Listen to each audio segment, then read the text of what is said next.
Hello dear friends. आज आपण एका महत्त्वाच्या पण थोड्या संवेदनशील विषयाला घेणार आहोत, जो म्हणजे शरीरातून होणारा पांढरा डिस्चार्ज, जो पुरुषांनाही होतो आणि स्त्रियांना सुद्धा गंभीर असू शकतो. अनेकदा लोक या गोष्टीवर बोलायला अजिबात तयार नसतात, पण या समस्येवर योग्य उपचार न केल्यास ती गंभीर रूप धारण करू शकते. पुरुषांमध्ये हा डिस्चार्ज प्रामुख्याने लिंगाच्या श्वेत किंवा पांढऱ्या स्त्रावाच्या रूपात दिसतो, तर स्त्रियांमध्ये योनीतून पांढऱ्या किंवा पिवळसर स्त्रावाच्या रूपात दिसतो. डिस्चार्ज होण्यामागे अनेक कारणे असू शकतात. पुरुषांमध्ये ते प्रामुख्याने संक्रमण, अनियमित लैंगिक जीवन, कमी स्वच्छता किंवा प्रोस्टेट संबंधित समस्या देखील असू शकतात.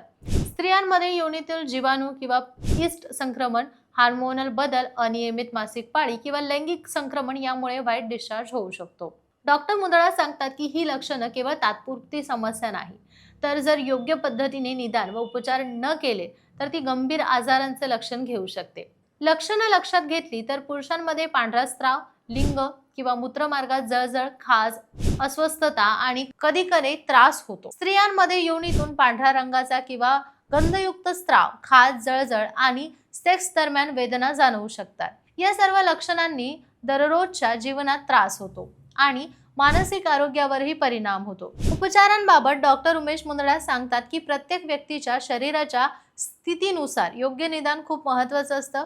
पुरुष आणि स्त्री दोघांसाठी उपचारांमध्ये औषधे, आयुर्वेदिक किंवा नैसर्गिक उपाय आणि योग्य जीवनशैली याचा समतोल राखणं आवश्यक असतं.